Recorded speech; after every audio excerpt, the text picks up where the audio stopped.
नमस्कार, वाव न्यानीमध्ये तुमचं स्वागत आहे। तर आज आपण बनवणार आहोत बिरड्याची सुकी डाळिंबी। तर चला सुरू करूया। चला तर आपण वालाचं बिरडं करायला सुरू करूया। गॅस पेटवून घेते, त्याच्यावर हे भांडं ठेवते, थोडंसं तेल टाकते, 3-4 टेबलस्पून तेल तापले। आता आपण जिरे टाकूया अर्धा चमचा, थोडीशी मोहरी टाकूया, वालाला हिंग टाकूया। हिंगाने जरा पोटाला हे असते, वाल नाही तर पोटाला बाधतात म्हणून हिंग टाकायचा। थोडासा लसूण ठेचून घेतलाय, 4-5 पाकळ्या, कढीपत्त्याची 10-12 पानं, एक कांदा कापून घेतलाय,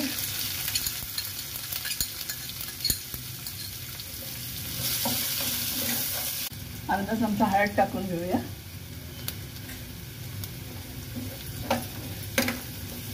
लसूण आणि हिंग हे जरा पोटाला बाधत नाही आपले वाल म्हणून घालायचं असतो। एक टोमॅटो कापून घेतले, आपलं टोमॅटो आणि कांदा जरा शिजून द्यायचं। वालाचा जरा हरवसपणा जाण्यासाठी थोडी कोथिंबीर आता मी टाकते फोडणीला। पण वाल हे वातूड असतात, वालांमध्ये पण पुष्कळ प्रकार आहे। मी कडवे वाल घेतलेले। थोडं आपला कांदा आणि टोमॅटो शिजेपर्यंत आपण थोडं झाकण देऊन ठेवूया। आता एकदा आपण बघूया जरा, टोमॅटो थोडा शिजायला पाहिजे।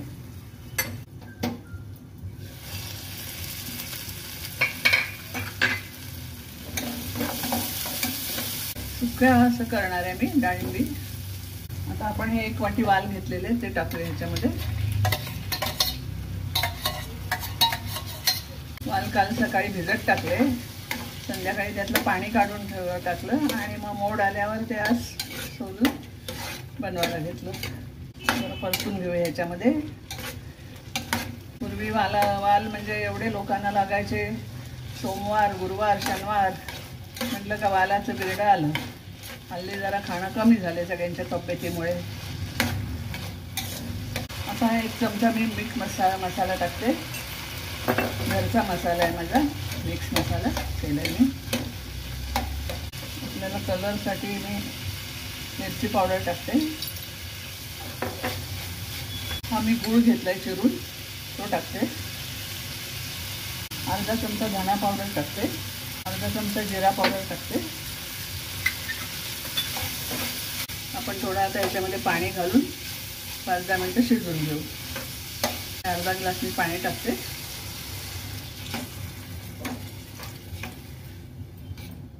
आता आपण झाकण देऊन ठेवूया 5-10 मिनिटं। गॅस बारीकच ठेवलाय जरा। आता मी उघडून बघते जरा शिजले का नाही आपलं। थोडं शिजायला पाहिजे। थोडंसं आपण चवीप्रमाणे मीठ घालते, परत एकदा झाकण देऊन ठेवते।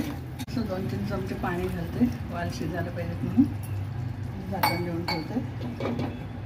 वाल हा असा प्रकार आहे की तो आपण कशातही घालू शकतो, शिराळ्यात, पडवळात, तोंडल्यात, त्याच्यात पण छान लागतो वाल घातला का। नवीन भाज्या आपल्याला खायला मिळतात। हे सुके वाल मार्च, एप्रिल, मे परत येतात, मग ते वर्षाचे आपण घेऊन ठेवतो, ते साफ करून ठेवतो, त्याला पावडर सोडून ठेवायची, खायचे। मग श्रावण महिन्यात खूप वाल लागतात, उपास जास्त असतात त्याच्यामुळे। आणि बाकी सणांना पण, गणपती, गौर, काय पाडवा असला, दसरा असला का पहिले वालाचं बिरडं हे ठरलेलं असायचं। पूर्वी आमच्याकडे श्रावण महिना आला का दर शनिवारी बिरड्याची खिचडी असायची, खूप छान, आणि त्याच्यावर मस्तपैकी साजूक तूप आणि माठाची भाजी, हा प्रकार असायचा आणि सगळे अगदी आवडीने खायचे। आता आपलं हे शिजलेलं आहे आणि आपण गॅस बंद करूया। थोडंसं मी खोबरं घालते ओलं,